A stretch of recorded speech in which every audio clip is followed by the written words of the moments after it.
അന്ന് രണ്ട് സംഭവങ്ങൾക്ക് നമ്മൾ സാക്ഷിയാകേണ്ടി വന്നു.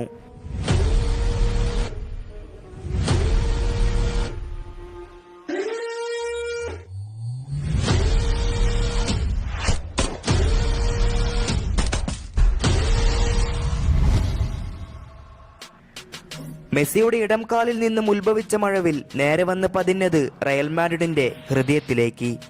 തന്റെ 500ാം ഗോൾ ഒരു ഐക്കോണിക് സെലിബ്രേഷനിലൂടെ തിരശ്ശീല കുറിക്കുന്നു.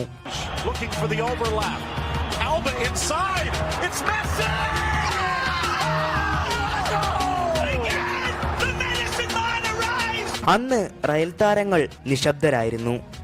സാന്റിയാഗോ ബെർണാബ്യൂ മുഴുവൻ നിശ്ചലമായിരുന്നു. മെസ്സിയുടെ സെലിബ്രേഷൻ അവരുടെ ഹൃദയത്തിലേക്ക് തന്നെ തറച്ചു കയറി. പക്ഷേ പെട്ടെന്നൊന്നും അവർ കീഴടങ്ങില്ലായിരുന്നു. അവരുടെ മനസ്സ് അതിന് അനുവദിക്കില്ലായിരുന്നു. മറുഭാഗത്ത് ബാർസലോണ ആരാധകരെല്ലാം വേറി CR7 എന്ന് അലറി വിളിക്കുന്നു. അവർ അലറി വിളിക്കുമ്പോഴെല്ലാം ഒരു കാര്യം മാത്രം മറന്നുപോയിരുന്നു. തന്റെ ഹെയ്റ്റേഴ്സ് പോലും കൈയടിച്ചു പോകുന്ന കാൽപന്ത് ചരിത്രത്തിൽ പ്രതികാരം എന്നതിന്റെ പര്യായമായി അവതരിക്കുന്ന റിവെഞ്ചുകൾ കൊണ്ട് എതിരാളികളുടെ വായടപ്പിക്കുന്ന ഒരുത്തനെയാണ് അവർ വെല്ലുവിളിച്ചത് എന്ന് അവർ മറന്നുപോയിരിക്കുന്നു. പിന്നീട് നടന്നതെല്ലാം കാലവും കാൽപന്തും സാക്ഷിയാണ്.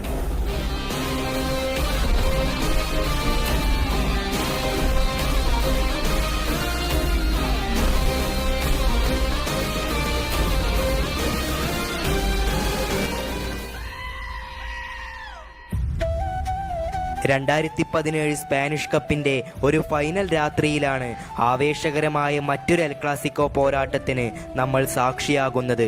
റയൽ തന്റെ പ്രതികാരങ്ങളെല്ലാം മനസ്സിലൊതുക്കിക്കൊണ്ട് ക്യാമ്പ് നൂ സ്റ്റേഡിയത്തിൽ കളി കാണാനിരുന്നു. അന്നത്തെ മത്സരത്തിന്റെ ഫസ്റ്റ് 11-ൽ റൊണോ ഇല്ല എന്നത് മറ്റൊരു വസ്തുതയാണ്. സിനദീൻ സിദാന്റെ മാസ്റ്റർ ബ്രെയിൻ ആയിരിക്കാം അന്ന് റയലിനെ പരിശീലിപ്പിച്ചത് സിദാൻ ആയിരുന്നു. ഒരുപക്ഷെ അദ്ദേഹത്തിന്റെ ഗെയിം പ്ലാൻ ആയിരിക്കാം റൊണോയെ ബെഞ്ചിലിരുത്തുക എന്നത്. അങ്ങനെ കളി തുടങ്ങി. വാശിയും വീറുമേറിയ പോരാട്ടം, പുൽമൈതാനത്തെ തീപിടിപ്പിക്കുന്ന എൽ ക്ലാസിക്കോ പോരാട്ടം. ഇരുവരും അങ്ങോട്ടും ഇങ്ങോട്ടും മുന്നേറ്റങ്ങൾ നടത്തിയും പ്രതിരോധ കോട്ട പണിതും ആദ്യ പകുതിയിൽ ഗോൾ രഹിത സമനിലയിൽ പിരിയുന്നു.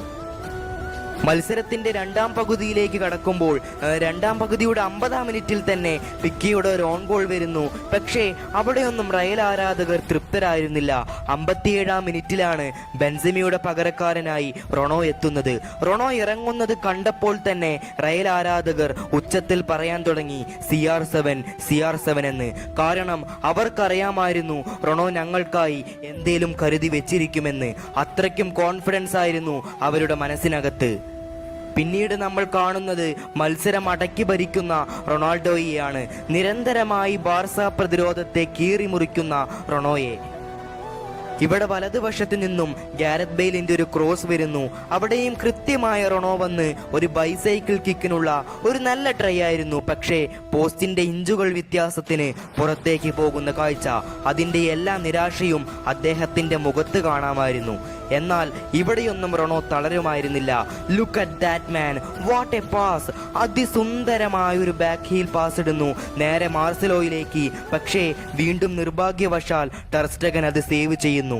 എന്നാൽ ഇവിടെയാണ് റൊണാൾഡോ എന്ന അപകടകാരിയുടെ പ്ലേയിങ് സ്റ്റൈൽ നോക്കേണ്ടത്. വീണ്ടും കൃത്യമായി സ്പേസ് ഉണ്ടാക്കി പന്തിനെ വീണ്ടും തന്റെ കൺട്രോളിലാക്കി വലയിലേക്ക് നിക്ഷേപിച്ചെങ്കിലും ഇത്തവണയും പിഴയ്ക്കുന്നു. ഇപ്രാവശ്യം ഓഫ് സൈഡ് ട്രാപ്പിൽ കുടുങ്ങിക്കൊണ്ട് ഗോൾ നിഷേധിക്കുന്നു. അദ്ദേഹത്തിന്റെ മുഖത്തിൽ നിന്നും തന്നെ നമുക്ക് വ്യക്തമാണ് എത്രമാത്രം മത്സരം ആവേശവും പ്രതികാരവും ഉള്ളതാണെന്ന്. അങ്ങനെ മറുഭാഗത്ത് ബാർസയ്ക്ക് അനുകൂലമായ ഒരു പെനാൾട്ടി ലഭിക്കുന്നു. അത് സാക്ഷാൽ ലയണൽ മെസ്സി യാതൊരു പിഴവും വരുത്താതെ വലയിലാക്കുന്നു. And it's 1-1.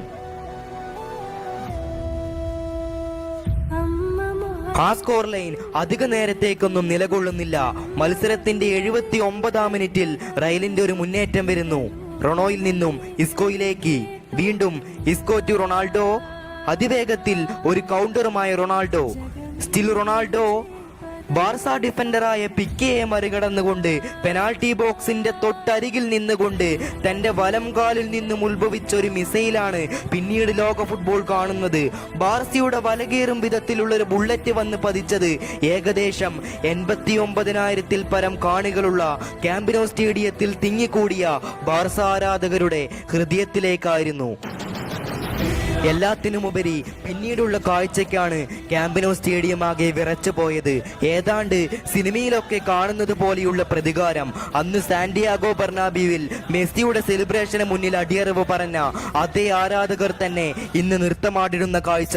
കാരണം അവരുടെ പ്രതികാരം അവിടെ പൂർണ്ണമാവുകയാണ്. അന്ന് മെസ്സിയുടെ സെലിബ്രേഷൻ ആണെങ്കിൽ ഇന്നിതാ ക്യാമ്പ് നൗവിൽ വെച്ച് തന്നെ അവരുടെ തട്ടകത്തിൽ വെച്ച് തന്നെ ജേഴ്സി മൂരിയുള്ള തന്റെ സിക്സ് പാക്കും കാണിച്ചുള്ള ഒരു മാസ് മറുപടി. അതെ, mission complete.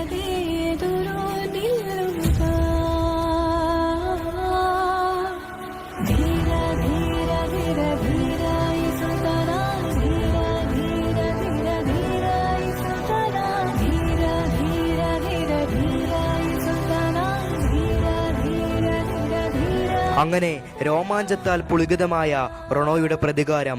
It's Real Madrid 2 Barcelona 1. അതിനുശേഷം 82-ാം മിനിറ്റിൽ തന്നെ റെഡ് കാർഡും വാങ്ങി റൊണോ കളം വിടുന്ന കാഴ്ച. പയറ്റേണ്ടതെല്ലാം പയറ്റിയ മത്സരം, പടപൊരുതി വിജയം സ്വന്തമാക്കിയ മത്സരം. വിജയത്തിന് പിന്നിലെ വൻ ശക്തി. വെറും 25 മിനിറ്റ് കളിച്ചുകൊണ്ട് മായാജാലങ്ങൾ സൃഷ്ടിച്ച പോർച്ചുഗീസ് വസന്തം സാക്ഷാൽ ക്രിസ്ത്യാനോ റൊണാൾഡോ. 90-ാം മിനിറ്റിൽ അസെൻസിയോട് ഗോളും കൂടിയായപ്പോൾ 3-1 എന്ന സ്കോർ ലൈനിൽ റയൽ തന്റെ പ്രതികാരവും ഈട്ടി കുറച്ച് മാസം കാണിച്ചുകൊണ്ട് ക്യാമ്പ് നൗവിൽ നിന്നും യാത്ര തിരിക്കുന്നു. എന്നാൽ 2018-ൽ റൊണാൾഡോ പടിയിറങ്ങുന്നു. കുറേ പേർ അവരുടെ കരിയറിൽ നിന്നും തന്നെ വിരമിക്കുന്നു. ഒടുവിൽ 2021-ൽ മെസ്സിയും റാമോസുമെല്ലാം പടിയിറങ്ങിയതോടെ എൽ ക്ലാസിക്കോയുടെ മൊഞ്ച് പൂർണ്ണമായി നശിക്കുന്ന കാഴ്ചയാണ് നമ്മൾ കണ്ടത്. ഒരു കാലത്ത് ഫുട്ബോൾ എന്ന് പറയുമ്പോൾ തന്നെ വെള്ളക്കുപ്പായത്തിൽ റൊണോയും ബ്ലോഗറാന ജേഴ്സിയിൽ മെസ്സിയും തന്നെയായിരിക്കും ഓരോ കുരുന്നുകളുടെ മനസ്സിൽ പതിഞ്ഞു കിടക്കുന്നുണ്ടാവുക. കാരണം അത്രത്തോളം നമ്മെ അത്ഭുതപ്പെടുത്തിയിട്ടുണ്ട്. അവർ തമ്മിൽ ഒരുപാട് റെക്കോർഡുകൾ സൃഷ്ടിച്ചിട്ടുണ്ട്. പക്ഷേ ഇനിയെല്ലാം അത് ഓർമ്മകൾ മാത്രമായി നിലകൊള്ളുമെന്നോർക്കുമ്പോൾ വല്ലാത്തൊരു സങ്കടമാണ്. എന്തിനധികം എൻ്റെ ജീവിതത്തിൽ വരെ ഞാൻ അവരെ സ്പെയിനിൽ ഒരുപാട് മിസ് ചെയ്യുന്നുണ്ട്. എൽ ക്ലാസിക്കോ കഴിഞ്ഞുള്ള ദിവസം രാവിലെ കളിക്കാൻ ബൂട്ട് കെട്ടുന്നതിന് മുൻപ് മെസ്സി റൊണാൾഡോ എന്ന് പറഞ്ഞ് തർക്കിച്ച സമയം, റയൽ തോൽക്കുന്ന ദിവസം കളിക്കാൻ വരാത്ത, ഇനി അഥവാ ബാർസ തോറ്റാൽ വിളിച്ചാൽ ഫോൺ പോലും എടുക്കാത്ത ചങ്കും, ഓൾഡ് ഈസ് ഗോൾഡ് എന്നൊക്കെ പറയുന്നത് പോലെ ഇനി ഒരിക്കലും തിരിച്ചു വരാത്ത സുവർണകാലം. Love you Rono, love you Messi, we miss a lot in Spain.